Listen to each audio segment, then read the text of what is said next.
Olá! Cuiabá é uma cidade que pulsa entre o passado e o futuro.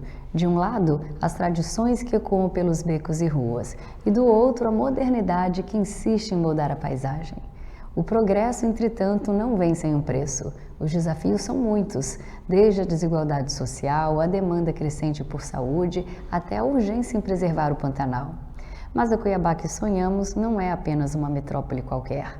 Nós queremos uma cidade onde inovação ande de mão dada com preservação e onde todos, sem exceção, encontrem seu lugar ao sol. Sim, esse sol de Cuiabá que é para todos.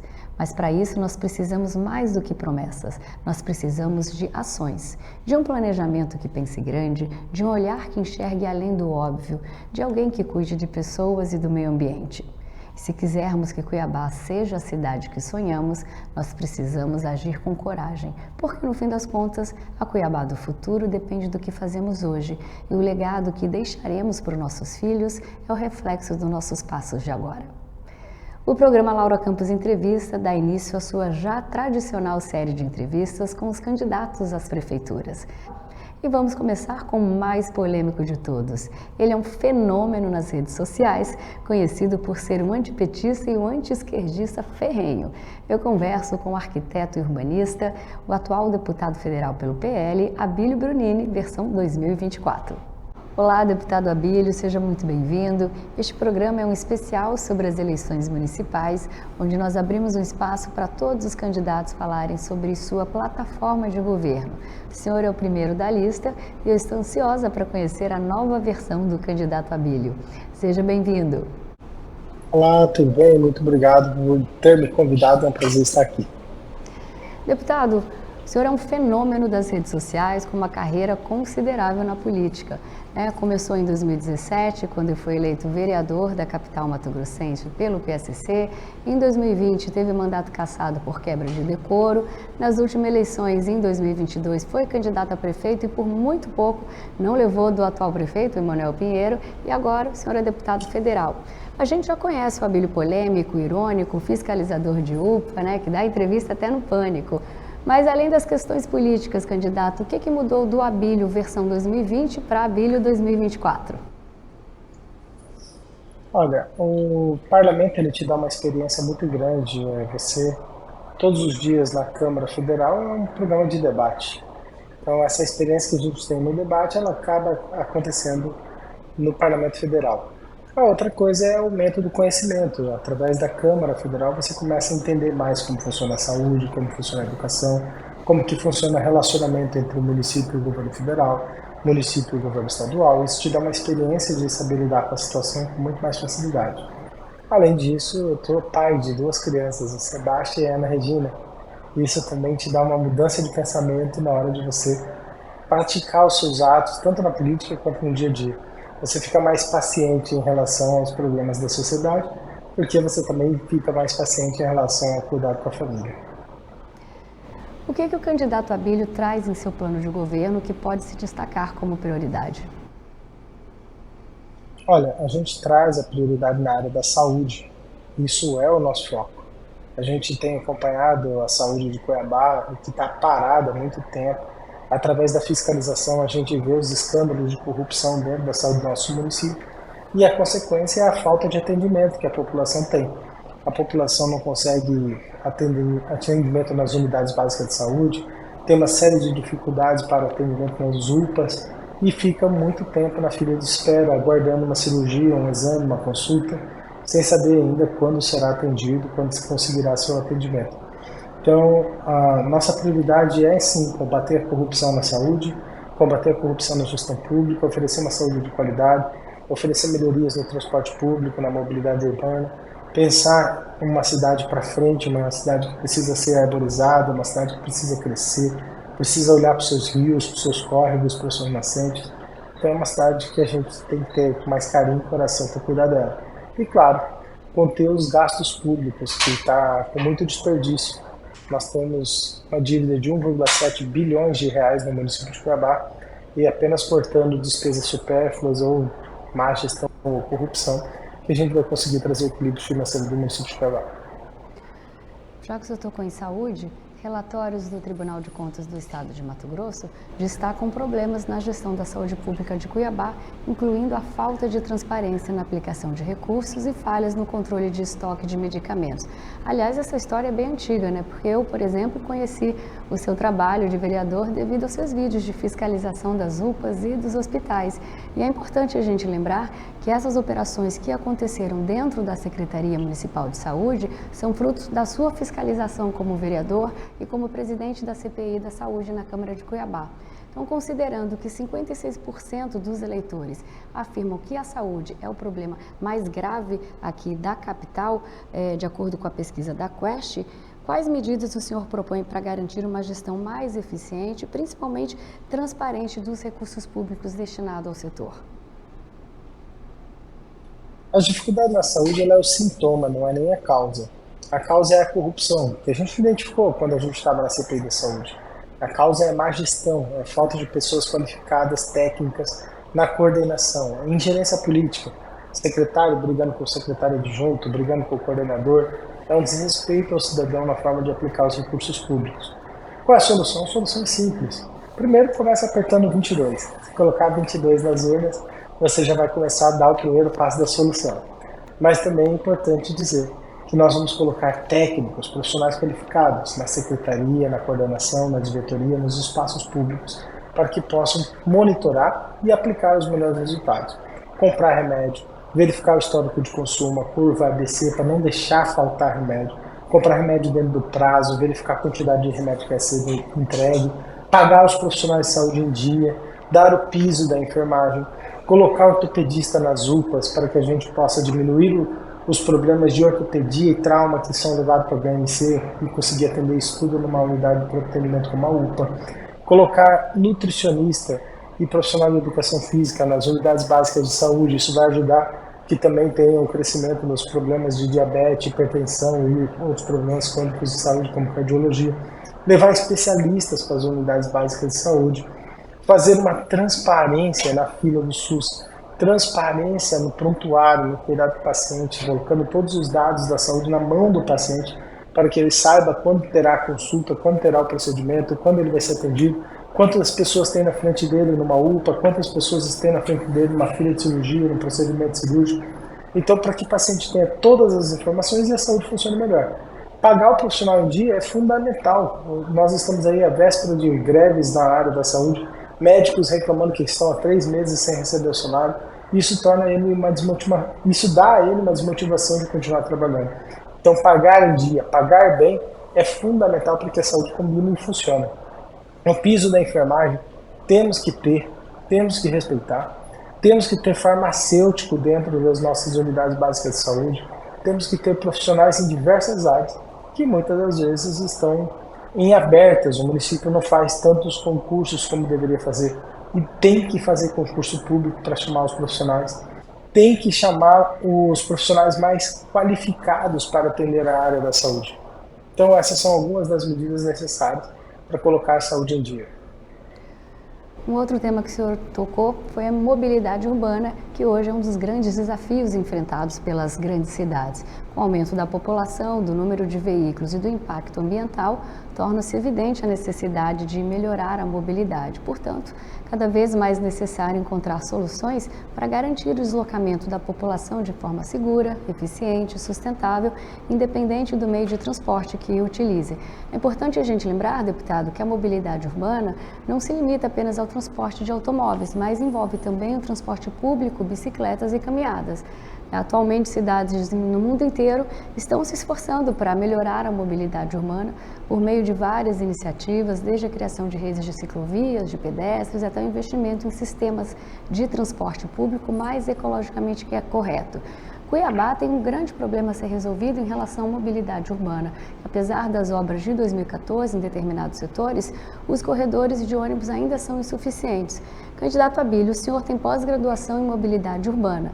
Baseado na sua experiência, e claro, eu imagino que seja um tema que o senhor goste, porque se não fosse assim, não teria se especializado no assunto. Como é que o senhor pretende fazer essa conexão de urbanismo, mobilidade, corrigindo esse gargalo dos corredores?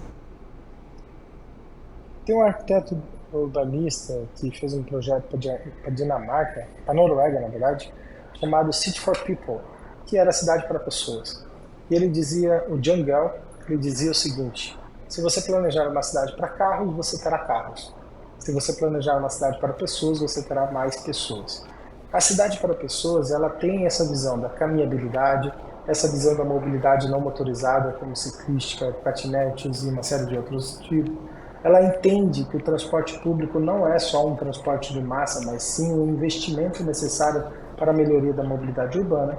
Ela respeita o menor dentro do trânsito para o maior, ou seja, o motociclista tem que ter uma zona segura de circulação. Ela planeja o trânsito para melhor fluxo, melhor mobilidade, mas também melhor segurança. Então, a nossa cidade falta os princípios básicos da mobilidade urbana, que é garantir um trânsito seguro, de qualidade, com menor tempo e com fluidez. Então, precisamos de ter engenheiros e arquitetos que possam fazer o planejamento urbano visando o desenvolvimento da cidade. Quando a gente fala de transporte público, é claro que o transporte público não é só um transporte de massa. O transporte público ele é um instrumento de mobilidade. E como ele pode ser feito para melhorar a mobilidade? Ele precisa ter mais subsídio, ele precisa ter menor tempo de viagem, ele precisa ter mais conforto, ele precisa ter mais veículos, ele não pode ter lotação.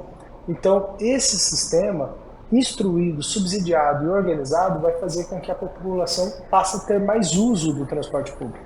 Não como um instrumento ou um modal de transporte para aqueles que não têm alternativa de ir para outro modal de transporte, mas sim optado por ser um instrumento de qualidade que visa garantir de uma boa viagem para o seu trabalho, para a sua rotina e diminuir custos financeiros familiares. Então, nós propomos o Cuiabá Card como ferramenta disso, que é um programa de assinaturas para você pagar uma vez por mês e usar à vontade. Isso já existe o Metrocard, já existe o Sampa Card, já existe no Rio de Janeiro também, em Minas Gerais e outros lugares, que é você pagar uma vez por mês e usar à vontade. Você pode pagar uma vez por semana e usar à vontade. E para isso a gente pretende mudar a forma de pagamento das empresas. Hoje as empresas ganham para ter ônibus lotado. Esse é o foco do contrato que tem aí assinado de 30 anos. Por quê? Porque eles pagam a empresa de transporte público pelo número de passageiros que tem dentro do veículo. Logo, as empresas sempre vão querer ter veículos lotados. Nós precisamos mudar essa forma. Temos que pagar as empresas por quilômetro rodado. Assim, as empresas vão colocar mais veículos nas ruas para rodar mais quilômetros. Para a questão do motociclistas, a gente propõe a faixa azul, uma faixa exclusiva para motos. Isso não é só uma questão de mobilidade, é também uma questão de saúde pública, porque reduz os acidentes de trânsito e também reduz os traumas dentro das UPAs e HMC, por exemplo, de traumas de acidentes de moto. Para a questão dos automóveis individuais, os carros, caminhonetes, SUVs, etc., a gente propõe uma mudança de sinalização de trânsito para simplificar. São muitos semáforos na nossa cidade, muitos entroncamentos.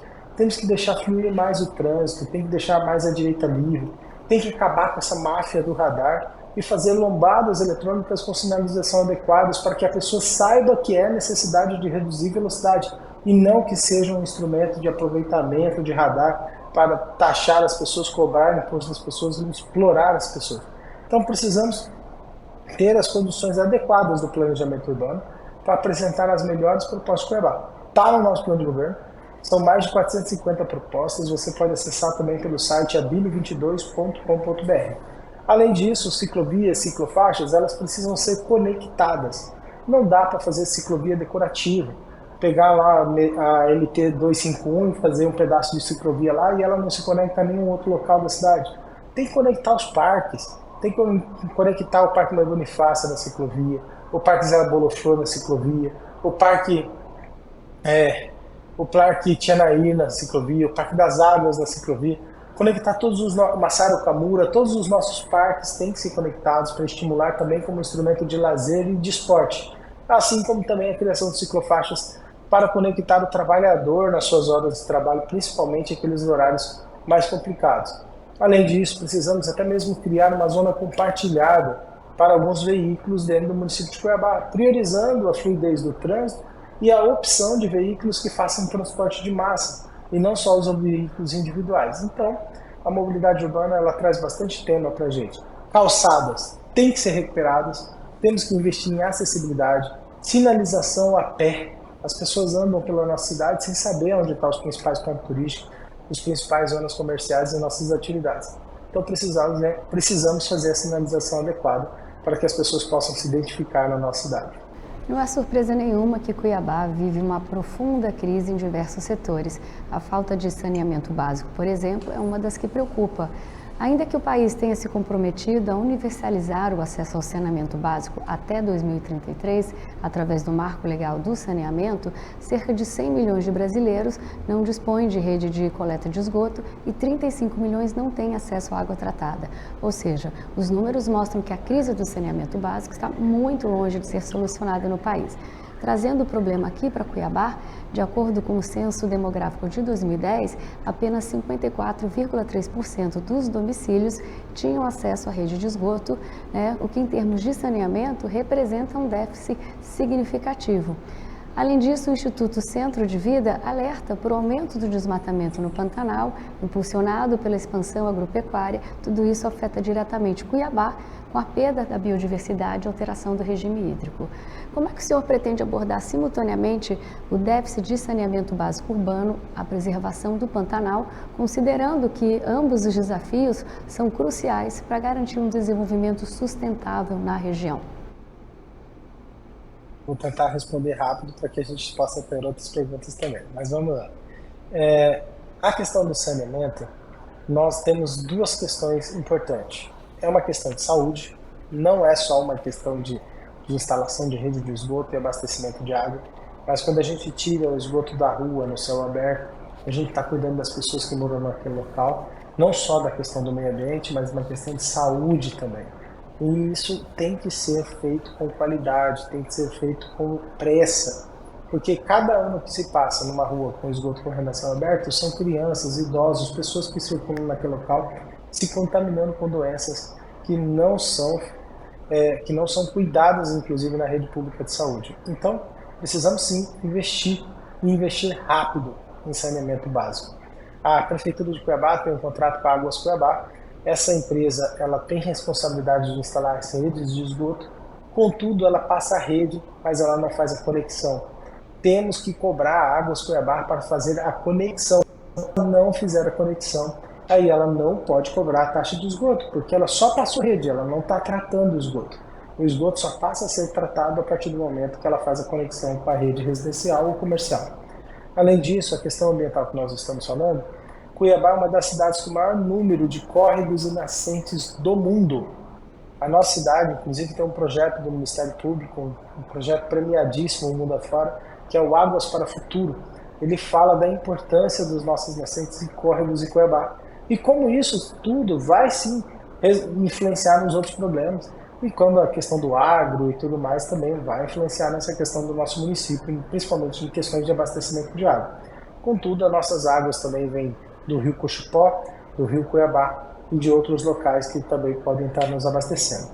É importante a gente falar que nós temos também na nossa cultura em ligação com a água a pesca, que é uma das coisas que tem que ser estimulada pelo município como parte cultural, turística, de memória material e imaterial. E o que isso tem a ver com a água?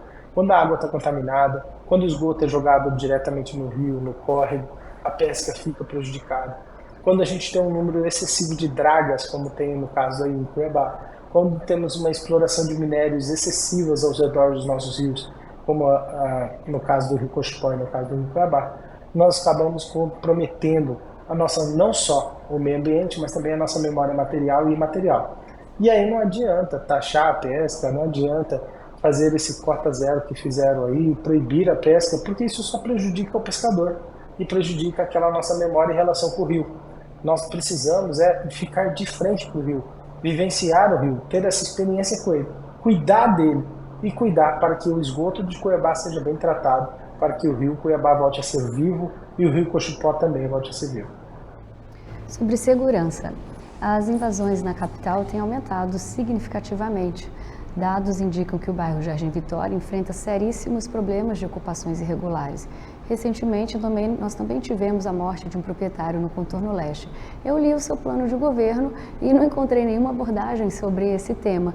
Como é que o senhor pretende tratar a questão fundiária dentro do município, deputado? Olha só, tem sim no plano do governo, é que talvez ele não seja tão específico no ponto de usar as palavras-chave, talvez como você procurou.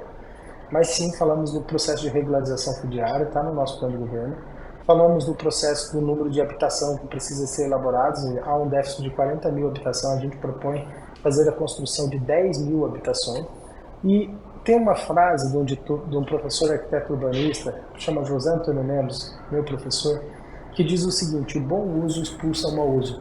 A partir do momento que o planejamento urbano ele começa a planejar adequadamente onde serão as áreas de ocupação urbana, de residencial, de uso misto, de uso comercial, de zonas industrial, planejar e começar a entregar para a população esse planejamento, para não ficar só no papel e sim na prática também, isso vai acabar naturalmente com as invasões, porque as invasões serão migradas para uma ocupação regular, com planejamento. Hoje, esse não planejamento, eu entendo que ele eu entendo que o não planejar a habitação e a regularização fundiária do município de Cuiabá é algo feito de propósito pelos políticos que se aproveitam dessa circunstância.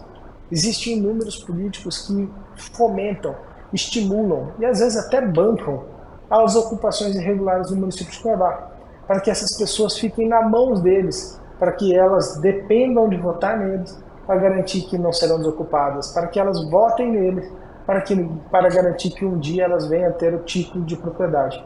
Então, muitos políticos, inclusive eu vi isso já acontecendo com o ex-secretário de Habitação e Regularização Fundiária, o vereador Marco Leão, que está lá estimulando ocupações irregulares ao invés de fazer planejamento de ocupações regulares e adequado com resultados.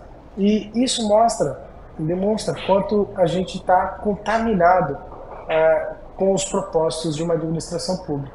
Aquela pessoa que era o secretário de Habitação e Regularização Fundiária, que tinha que, por interesse, defender uma ocupação regular, uma ocupação planejada, com saneamento, com energia, com água, com todas as coisas que tem direito, estava estimulando uma ocupação irregular, com um objetivo claro de viés eleitoral.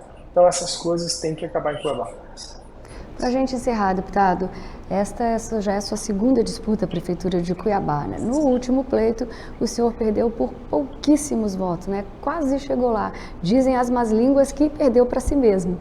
Que erros o senhor acha que cometeu, que lhe tiraram a Prefeitura de Cuiabá, e o que o senhor tem a dizer para reconquistar esses eleitores que votaram no senhor na última eleição, mas ainda estão resistentes ou ainda estão em dúvida em dar-lhe mais uma vez, né, dar-lhe novamente o voto? Bom, se eu tivesse perdido para mim mesmo, eu tinha ganho, né? Lógico, mas não foi isso que aconteceu. Em 2020 eu avisei, falei, pessoal em Cuiabá, povo cuiabano, não vote no Emanuel, porque votar no Emanuel as consequências serão catastróficas. A economia vai quebrar, a cidade vai passar por dificuldades, vai ser mais buracos, a saúde vai ficar mal. As pessoas escolheram o Emanuel. Eu não tenho como obrigar as pessoas a escolher um candidato. Eu fiz as minhas propostas, me posicionei como candidato, não sou corrupto, não estou envolvido em esquema de corrupção, mas as pessoas escolheram o Emanuel. Nessa opção agora, eu estou falando a mesma coisa.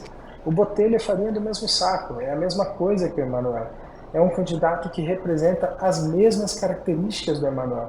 Se o Botelho não tivesse o apoio do governador Mauro Mendes, talvez nem cotado não estaria. Então, na minha visão, o Botelho ele usa da imagem do Mauro Mendes, que é uma imagem positiva, para se propor como candidato à Prefeitura de Cuiabá. E o próprio Mauro não queria o Botelho, queria o Fábio Garcia.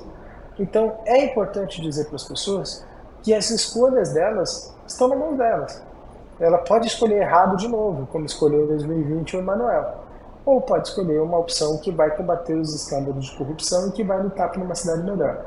Eu não tenho culpa nenhuma das escolhas. As pessoas que cabem às escolhas. Eu não perdi para mim mesmo. As pessoas escolheram outra pessoa. E dessa vez eu não vou perder para mim mesmo e pretendo ganhar a eleição. Agora cabe a decisão das pessoas. As pessoas que têm que decidir o que elas querem. Querem continuar do mesmo jeito que está? Escolhe o cara lá. E se querem mudança, querem melhorar a nossa cidade, ter um futuro melhor para a nossa cidade, quer que Cuiabá avance, o número é 22. Esse número aqui, assim, que está pronto para ajudar a Cuiabá. Candidato, muito obrigada pela participação, por poder, né, mostrar um pouquinho para todos nós, inclusive eu, sua proposta de trabalho, e eu desejo muito sucesso nesse restinho de campanha. Boa sorte. Obrigado, boa sorte para nós todos.